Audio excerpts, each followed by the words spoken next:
Going to cover the common issues on the John Deere 4200, and when I say issues, I mean minor maintenance common issues. These machines don't have major issues, they just don't. And this will cover what you can expect from a maintenance perspective with potential maintenance items that you would run into in the future. So the biggest thing on these is going to be the plastic. All the 4000 series John Deeres had plastic cowls, they had plastic panels, plastic hood, you know, all these things are all plastic. And unfortunately, when they were making the plastic on these, they just did not hold up to the sun. And probably because plastic doesn't really hold up to the sun that well in general. And a lot of tractors, they sit outside. So if you ever see a tractor outside someone's house as you're driving down the road, that is pretty much how most tractors would live their lives. So you can think of that as like, well, you know, it's out in the sun all day, so the plastics are just not gonna hold up. And that was true for the John Deere 4000 series machines. The good news is that there's many aftermarket suppliers for the plastics at a reasonable cost. So you don't have to worry about replacing it, but the fact that you may have to replace it is just part of the maintenance of it. So when you look at one, I would say check the plastics out. You know, 8-9 times out of 10, they'll need some sort of plastic work, right? Whether it's a side panel missing or cracked, or the hood is missing or cracked, or the cowl is missing or cracked, right? So that's the biggest thing on the 4000 series, and probably the 4200s that you'll find. The number two common maintenance item is the cluster, the instrument cluster on these. There is an potential issue with the fuel gauge and or the temperature gauge, right? So what happens on these clusters is the fuel gauge or the temperature gauge, the windings that make up the correct voltages on the gauges to get the correct readings, they deteriorate, they corrode, again, probably because machines are left outside a lot, right?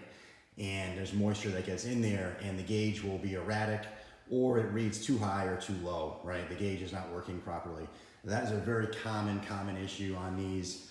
And fortunately, there's also some pretty easy solutions. Most of the time, I have videos on my channel that will allow you to fix the fuel gauge and the temperature gauge if that happens at a real minimal cost, right? There's really not a lot of cost to it. It's just labor that you can do yourself. The other option you have is you can buy the John Deere gauge cluster, which is $600, or you can buy an aftermarket gauge cluster, which is like $300. Both of those are pretty pricey in my mind for a simple temperature and or fuel gauge issue, right? So obviously, if you can fix it with one of my other videos, definitely recommend that. The next best option would be probably to live with it, or you could buy the aftermarket gauge or spend the $600 and get the John Deere cluster gauges from the cluster, original cluster that came with it. So that's the number two big thing is the instrument cluster for the gauges, kind of erratic with the temperature and the fuel gauge.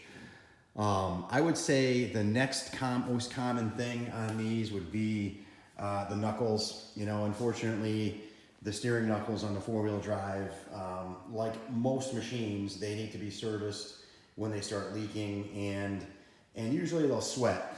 They'll sweat, and then eventually they'll leak to the point where that you need to change the seals within the steering knuckle itself, because it's not holding fluid in the front drive axle area.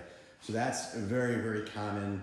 To change that is not really a hard task. I have a video on that as well, and it's pretty affordable. I want to say you can do the seals for $100 or so in parts. So not a huge big deal, but that's a maintenance item. I would say every 1,000 hours expect to have to do that, give or take, depending on how the machine was used. One of the next other real common issue on these is the blinkers and the hazards. There's a controller that lives behind this guy, this blinker switch, which is left and right directional switch, and it also operates the hazards when you put this on.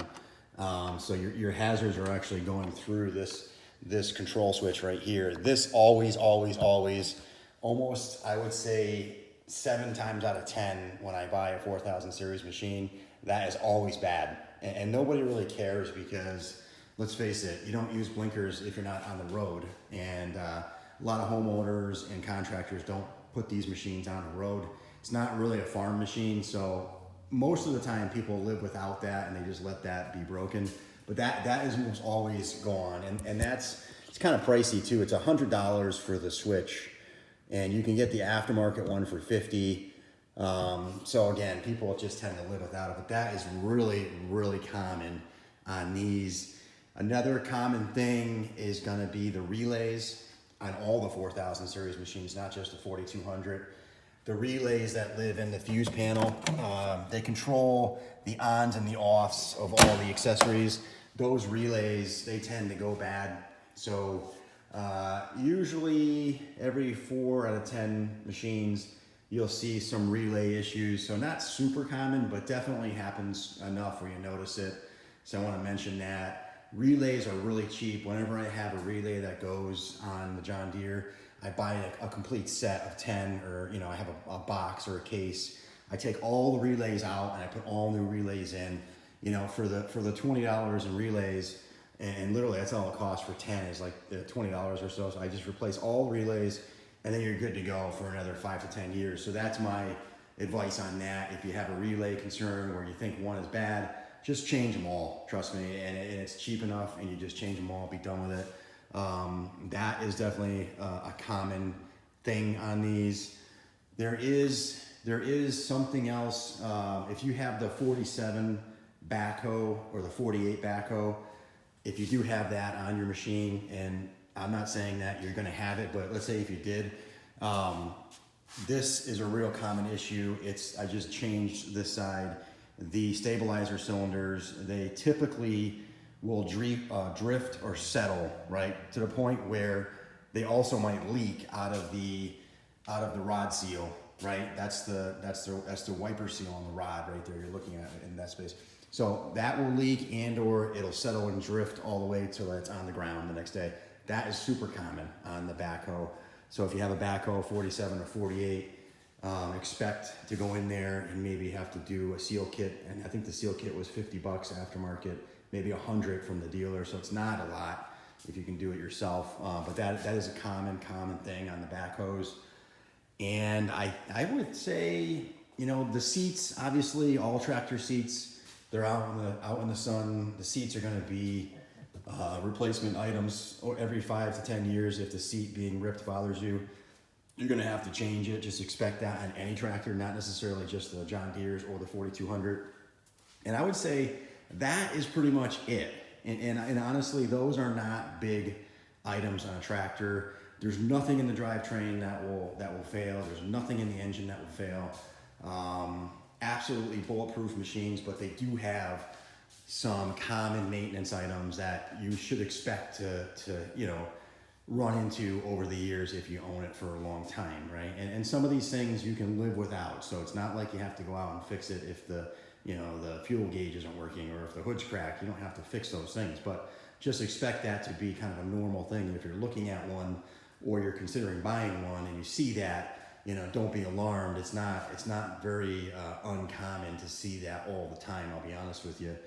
Even when you buy a one owner, low hour machine, that you're just all kind of like that. You don't have a lot of maintenance sometimes that they'll overlook some of the common things, and they'll just do the oil change or the oil and the filter changes, and they think that's kind of good enough for them. And it's just a preference. It's a style, right? It doesn't mean the machine was beaten at all. It's just a common issue that you should expect to have to either live with, or you could fix it and not have to live with it. So that's my list. I would say if you have any more questions on the 4200, just reach out on my channel. I've owned a ton of these, and they are absolutely bulletproof machines. I want to just make sure, it's a positive thumbs up on this machine, but just a high level of what you may expect as maintenance items coming up if you buy one.